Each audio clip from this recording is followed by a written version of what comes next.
एक चीज अगर आप ध्यान से समझे तो RuBP में 5 कार्बन है, यहां पर 1 कार्बन, तो टोटल 6 कार्बन का कंपाउंड बनना चाहिए था, बट ऐसा नहीं होता। यहां पे 2 मॉलिक्यूल बनते हैं किसके, 3PGA के, 3 फास्फोग्लिसरिक एसिड के। मैं कहता हूं सर एक CO2 को फिक्स करने के लिए कितनी रिक्वायरमेंट चाहिए, 3 ATP और 2 NADPH। देखो 2 ATP यहां लग गए, 1 ATP यहां लग गया, तो टोटल 3 ATP लग गए और 2 NADPH की जरूरत पड़ी।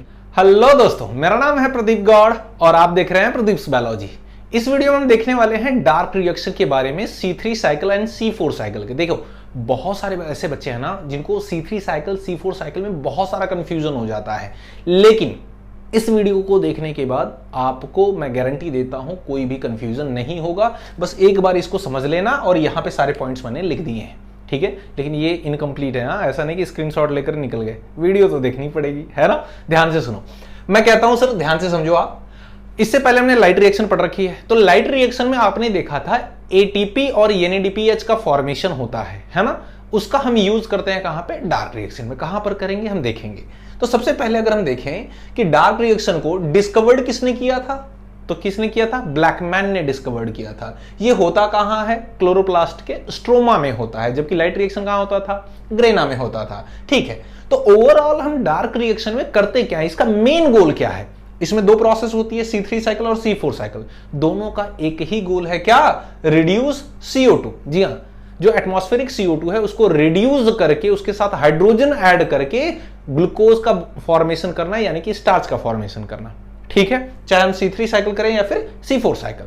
अब सवाल यह है कि C3 साइकिल और C4 साइकिल कहां कहां होती है, कैसे होती है, एक एक स्टेप सर बता दीजिए। कौन कौन से प्राइमरी एक्सेप्टर हैं CO2 के, कौन सा एंजाइम लगेगा, हर एक चीज जानेंगे। ध्यान से सुनिए। सबसे पहले अगर हम बात करें C3 साइकिल की, तो C3 साइकिल को डिस्कवर्ड किया था मेल्विन कैल्विन ने। बढ़िया राइमिंग कर रहा है ना। तो मेल्विन कैल्विन ने डिस्कवर्ड किया था और ये होता कहां है, मेसोफिल सेल में, क्योंकि मेसोफिल सेल में नंबर ऑफ जो क्लोरोप्लास्ट हैं जनरली ज्यादा होते हैं, ठीक है। और याद रखना C3 साइकिल या C3 पाथवे जो है वो एक यूनिवर्सल पाथवे है। मतलब दुनिया में अगर कोई भी ऐसा प्लांट है जो फोटोसिंथेसिस करता है तो हर एक प्लांट में C3 साइकिल होगी। क्लियर है बच्चों। अच्छा, नेक्स्ट फर्स्ट प्रोडक्ट जो इसमें बनेगा कौन सा बनेगा, 3PGA, जो कि 3 कार्बन का होगा। प्राइमरी CO2 एक्सेप्टर कौन होगा, RuBP, राबुलेज 1,5 बिसफॉस्फेट 5 कार्बन का होता है। और एंजाइम की जरूरत पड़ेगी कौन सा, रुबिस्को। आपको पता है इस अर्थ पे सबसे ज्यादा प्रेजेंट जो प्रोटीन है, एंजाइम है, वो यही है, ठीक है। अच्छा, C3 साइकिल को अगर हम ध्यान से समझें कि कैसे होती है, तो हमको पता है एटमॉस्फेयर से जो एटमॉस्फेरिक CO2 होती है बच्चों, ठीक है, जब ये आती है एटमॉस्फेरिक CO2 आती है तो इसको मेसोफिल सेल के अंदर होता है RuBP, जो कि 5 कार्बन का होता है। ये इसको एक्सेप्ट कर लेता है और इसका फिक्सेशन करता है, ठीक है। जैसे ही इसका फिक्सेशन करता है तो पहला जो प्रोडक्ट बनेगा वो बनेगा 3 फास्फोग्लिसरिक एसिड, 3PGA। जी हां, 3PGA जो है वो 3 कार्बन का कंपाउंड है। अच्छा, एक चीज अगर आप ध्यान से समझे तो RuBP में 5 कार्बन है, यहां पर 1 कार्बन, तो टोटल 6 कार्बन का कंपाउंड बनना चाहिए था, बट ऐसा नहीं होता। यहां पे 2 मॉलिक्यूल बनते हैं किसके, 3PGA के, 3 फास्फोग्लिसरिक एसिड के। तो जो पहला कंपाउंड बना, जो पहला प्रोडक्ट बना, उसमें 3 कार्बन है, इसीलिए इस साइकिल को बोला गया C3 साइकिल। कितनी कमाल की प्रोसेस है ना। हाँ, इसीलिए बोला गया C3 साइकिल। फिर उसके बाद क्या होता है, इसका बच्चों हम कराते हैं रिडक्शन। रिडक्शन में क्या चाहिए सर, रिडक्शन में हमें हाइड्रोजन ऐड करनी पड़ती है। तो हम क्या करते हैं सर, इसमें 2 ATP जो हमने लाइट रिएक्शन में बना रखी थी और 2 NADPH इसमें ऐड करते हैं, है ना। इन दोनों को इसमें ऐड करते हैं और निकलेगा क्या हमारे पास, 2 ADP, है ना। और क्या निकलेगा, प्लस 2 NADP पॉजिटिव, ये निकलता है। अब इसका हाइड्रोजन जो है वो इसके साथ जुड़ गया, किसके साथ, 3PGA के साथ। जब ये जुड़ जाता है तो आगे चल के बनाता है क्या, ट्रायोज फॉस्फेट, 3 कार्बन का कंपाउंड है। ये आगे बहुत सारी इसमें प्रोसेस होती है, उसके बाद क्या बना लेगा, सुक्रोज या फिर स्टार्च। लो जी, ग्लूकोज बन गया आपका। फिर क्या होता है, एक नई प्रोसेस होती है, एक दूसरी प्रोसेस होती है जिसको कहते हैं बच्चों रीजनरेशन। रीजनरेशन प्रोसेस के थ्रू क्या किया जाता है, फिर से बनाया जाता है आरयूबीपी। री मतलब क्या होता है? अगेन, फिर से बनाने की प्रोसेस। लेकिन फिर से अगर आप आरयूबीपी बनाना चाहते हैं तो यहां पे आपको कंज्यूम करनी पड़ेगी एक एटीपी, एडेनोसिन ट्राइफॉस्फेट। एक एटीपी आप लगाएंगे, इसमें से क्या निकलेगा? एक मॉलिक्यूल ऑफ एडीपी। क्या निकलेगा? एक मॉलिक्यूल ऑफ एडीपी। तब जाकर के कहीं आरयूबीपी बनता है फिर से, और फिर से जो आरयूबीपी बन जाएगा वो फिर से एक नए CO2 को एक्सेप्ट करने के लिए रेडी होगा। क्लियर है? अब आपको क्लियर हुआ होगा कि प्राइमरी जो फर्स्ट प्रोडक्ट है वो क्या है? 3PGA हमने देख लिया। प्राइमरी CO2 एक्सेप्टर कौन है? आरयूबीपी है सर, राइबोलेज 1,5-बिसफॉस्फेट, 5 कार्बन का होता है, पूछा जाता है। फर्स्ट एंजाइम कौन सा हुआ? रुबिस्को लगेगा यहां पे। ठीक है, ओके। अगर हम देखें, मैं कहता हूं एक साइकिल ये कंप्लीट हुई C3 साइकिल, तो कितने एटीपी लगे और कितने NADPH लगे? तो मैं कहता हूं सर एक CO2 को फिक्स करने के लिए कितने रिक्वायरमेंट चाहिए? 3 ATP और 2 NADPH। देखो 2 ATP यहां लग गए, एक ATP यहां लग गया, तो टोटल 3 ATP लग गए और 2 NADPH की जरूरत पड़ी। अब अगर हमें ग्लूकोज बनाना है तो ग्लूकोज में 6 कार्बन होते हैं, है ना? तो ये जो केल्विन साइकिल है, C3 साइकिल कितनी बार होगी? 6 टाइम होगी। तो कितने एटीपी लगेंगे NADPH? तो हम बोल लेते हैं सर कि टू रिड्यूस 6 CO2, या फिर बोलेंगे हम एक ग्लूकोज फॉर्म करने के लिए अब 6 से मल्टीप्लाई कर दो ऊपर वाले में, तो कितना हो जाएगा? 18 ATP प्लस 12 NADPH। जी हाँ, इतनी की जरूरत पड़ेगी। क्लियर है? अच्छा, C3 प्लांट जो होते हैं वो कौन है? उनके एग्जाम्पल क्या है? सर वीट हो गया, राइस हो गया, कॉटन हो गया, ये सब कैसे हैं? C3 प्लांट है जिनमें ये पर्टिकुलर साइकिल होती है। क्लियर है? अच्छा, C4 की अगर हम बात करें, C4 प्लांट क्या होते हैं? देखिए C4 प्लांट जो है ना वो एक स्पेशल टाइप ऑफ प्लांट है जिनकी लीफ में ना क्रैंज एनाटॉमी होती है। क्रैंज एनाटॉमी क्या है? एक स्पेशल काइंड ऑफ अरेंजमेंट है सेल का। कैसा होता है? ध्यान से सुनिए। सपोज करिए ये जो है बच्चों, ये इपीडर्मल सेल है ना, इपीडर्मल सेल है।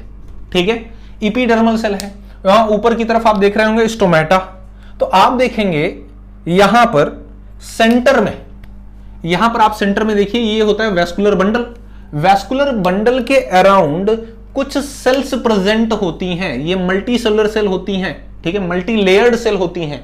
ठीक है, और ये लार्ज इन साइज होती है। इनमें इंटर सेलुलर स्पेस नहीं होता, मतलब दो सेल के बीच में स्पेस नहीं होता, जिनको हम क्या बोलते हैं? बंडल शीथ सेल कहते हैं। इन बंडल शीथ सेल के आसपास आप देखेंगे कुछ ग्रीन कलर में सेल प्रेजेंट हैं, जिनको हम कहते हैं सर ये मीजोफिल सेल हैं। क्लियर है बेटा? बहुत सही सर। क्या ये समझना जरूरी है? बहुत ही जरूरी है। अगर मैं क्या बोलूं, अगर मुझे C4 साइकिल समझनी है, ठीक है, तो मुझे क्या करना पड़ेगा? मुझे क्या करना पड़ेगा? बड़ी सिंपल सी प्रोसेस है। मैं क्या करूं, इस मीजोफिल सेल को ले लेता हूं, इस मीजोफिल सेल को ले लेता हूं, और यहां से एक बंडल शीथ सेल ले लेता हूं, और इसको मैंने ऐसे का सीधा करके, ऐसे था, मैंने इसको सीधा करके ऐसे जूम कर दिया, तो ये हमारे पास बन गई। तो ये आप देख रहे हैं, ये ऊपर वाली जो ग्रीन सेल है ये कौन सी है? मीजोफिल सेल है। ठीक है, ऊपर की हमने एक ग्रीन सेल ले ली, और फिर आप नीचे वाली जो रेड सेल देख पा रहे हैं ये कैसी है? Bundle sheath cell. क्लियर है बच्चों? ठीक है, अब देखिए जरा ध्यान से।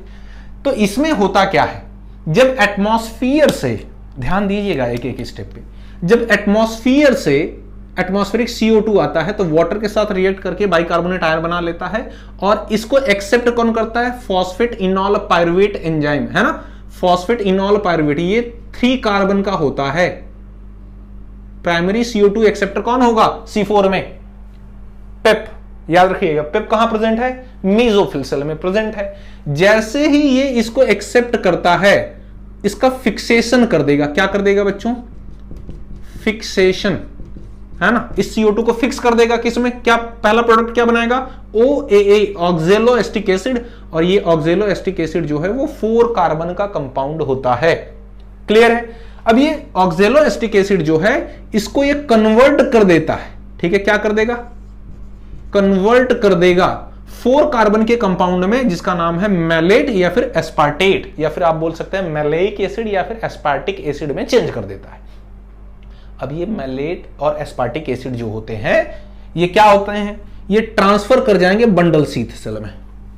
आप ध्यान दीजिए, ये ग्रीन वाली जो सेल है वो कौन सी है? मीजोफिल सेल है, लेकिन नीचे जो रेड कलर की सेल है वो कौन सी है?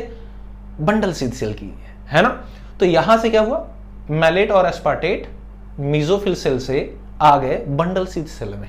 सर किसके थ्रू आए होंगे? ध्यान से सुनिए, अगर कोई भी प्लांट में दो सेल हैं आसपास होती हैं तो उनके बीच में कुछ जंक्शन प्रेजेंट होते हैं, कुछ ब्रिज प्रेजेंट होते हैं। जैसे आप देखिए इनके बीच में ये यहाँ पे गैप है, इस गैप को, ये जो स्पेस है ना, इसको हम बोलते हैं प्लाज्मोडेस्मेटा। क्या बोलते हैं? प्लाज्मोडेस्मेटा कहते हैं। ठीक है, सेल जंक्शन होता है जिसके थ्रू फ्लूइड वगैरह, आयन वगैरह एक्सचेंज हो सकते हैं। ठीक है, अब ये मैलेट और एस्पार्टेट यहां पे आ गया जो कि 4 कार्बन कंपाउंड है। अब होता क्या है, एक नई प्रोसेस होती है डी कार्बोक्सिलेशन। कौन सी प्रोसेस? D carboxylation. डी मतलब होता है रिमूव, कार्बोक्सिलेशन मतलब होता है CO2। अब इनसे क्या होगी, एक CO2 निकल जाएगी। जब 4 कार्बन का है ये, एक CO2 निकल गई तो बची कितनी? सर 3 कार्बन बचा। अरे 4 कार्बन का कंपाउंड था, एक कार्बन निकल गया, CO2 निकला, मतलब एक कार्बन निकल गया, बचा कितना? 3 कार्बन। तो 3 कार्बन का नया कंपाउंड बनता है कौन सा? Pyruvic acid. क्लियर है? अच्छा, अब ये जो CO2 निकल गया है, बंडल शीथ सेल में रिलीज हुआ है, ये कभी भी सेल के बाहर नहीं जा सकता। हाँ, अच्छा याद रखना, बंडल शीथ सेल में डायरेक्ट भी नहीं आ सकती CO2। जब भी आएगी किससे आएगी? मीजोफिल सेल के थ्रू। और एक बार यहां पे CO2 आ गई तो यहां से बाहर नहीं जा सकती। ठीक है, क्योंकि ये इम्परवियस होती है, मतलब इसकी परमिबिलिटी नहीं होती। जो चीज अंदर आ गई वो बाहर नहीं जाएगी। अब क्या होता है, जो CO2 आ गई बंडल शीथ सेल में, तो बंडल शीथ सेल में फिर से प्रेजेंट होता है RUBP, राइबोलेज 1,5-बिसफॉस्फेट। अब ये क्या करता है, यहां पे C3 साइकिल करती है, तो ये जो CO2 आया है ये C3 साइकिल में चला जाएगा। क्लियर है बच्चों? तो यहां पर क्या बन जाएगा, फिर से बताइए? C3 साइकिल में ग्लूकोज बन जाएगा। ठीक है, आगे क्या होगा, ये जो पायरुविक एसिड बना है ये क्या करेगा, ये फिर से चला जाएगा बच्चों कहां पर बताइए? मीजोफिल सेल में। और फिर क्या प्रोसेस होगी? एक नई प्रोसेस होगी, रीजनरेशन। रीजनरेशन मतलब क्या? फिर से बना दिया जाएगा पेप। कौन सा? Phosphate इनॉल pyruvate. लेकिन फिर से रीजनरेट करने के लिए आपको यहां पे लगानी पड़ेगी 2 ATP। 2 ATP लगाएंगे, निकलेगा क्या बच्चा? 2 ADP, है ना? लगाया 2 ATP, निकला 2 ADP, लगाया 2 ATP, निकला 2 ADP। ATP ADP में कंफ्यूज तो नहीं हो रहा? क्या मैंने कुछ रॉन्ग बोल दिया इससे पहले? कोई बात नहीं, समझ लो। लगाया 2 ATP, निकाला 2 ADP, तो एक फॉस्फेट किसके साथ जुड़ गया होगा? पायरुवेट के साथ जुड़ गया होगा। ठीक है, ओके। तो ये सारी प्रोसेस होती है और ये साइकिल कंप्लीट हो जाती है। अब ध्यान से सुनिए, ध्यान से सुनिए मैं क्या कह रहा हूं। एक CO2 को रिड्यूस करने के लिए, C4 साइकिल में एक CO2 को रिड्यूस करने के लिए कितने ATP और NADPH की जरूरत पड़ी? देखो C3 साइकिल में हमने क्या देखा था, एक CO2 को रिड्यूस करने के लिए 3 ATP और 2 ADP की जरूरत पड़ेगी। क्लियर है? तो C4 साइकिल में देखिए, C4 साइकिल में इधर ATP कहीं यूज नहीं हुई है, लेकिन यहां C3 साइकिल हो रही है, तो क्या यहां पर 3 ATP की जरूरत पड़ेगी? यस। और 2 ATP की भी, 2 NADPH की भी जरूरत पड़ेगी? बिल्कुल सर। लेकिन आप देखिए, जब हम रीजनरेशन कर रहे हैं तो 2 ATP और लगाया, 3 ATP C3 साइकिल में कंज्यूम हो गई, 2 ATP यहां पे, तो टोटल कितनी? 5 ATP। तो 5 ATP का कंजप्शन होता है किसमें? C4 प्लांट में। और 2 NADPH का भी कंजप्शन होगा यहां पे C3 साइकिल में, जैसे यहां पे हुआ था। तो हम बोल सकते हैं सर कि टू रिड्यूस 1 CO2 5 ATP और 2 NADPH की जरूरत पड़ेगी, और टू फॉर्म 1 ग्लूकोज मॉलिक्यूल यानी 6 CO2 को रिड्यूस करने के लिए 30 ATP प्लस 12 NADPH की जरूरत पड़ेगी। क्लियर है बच्चों? अच्छा, C4 प्लांट के एग्जांपल क्या है? हम कह सकते हैं कि मेज है, सुगरकेन है, सुरगम है। क्लियर है बच्चों? यहां पर देख लीजिए आप, जो C4 साइकिल है डिस्कवर्ड किसने किया था? MD hatch and CR slack ने। कहां पर होता है? स्टार्ट कहां पर होता है? इनिशिएट मतलब स्टार्ट होता है कहां पे? मीजोफिल सेल में। एट लास्ट मतलब अंत कहां पर होता है इसका? बंडल शीथ सेल में। फर्स्ट प्रोडक्ट जो है वो OAA है, 4 कार्बन कंटेनिंग कंपाउंड है, ऑक्सैलोएस्टिक एसिड। प्राइमरी CO2 एक्सेप्टर कौन है? पेप, फॉस्फेट इनॉल पायरुवेट, जो कि 3 कार्बन का एंजाइम कौन सा लगेगा? पेपकेस। आई होप सो आपको सारी चीजें समझ में आई होंगी। फिर भी अगर कोई डाउट रह जाए कमेंट सेक्शन में लिखिए, मैं आपको रिप्लाई जरूर करूंगा। और किसी अदर टॉपिक पर डाउट है, कमेंट सेक्शन में उस टॉपिक का नाम लिखिए, मैं उस पर्टिकुलर टॉपिक पर वीडियो बनाकर आपको प्रोवाइड कर दूंगा।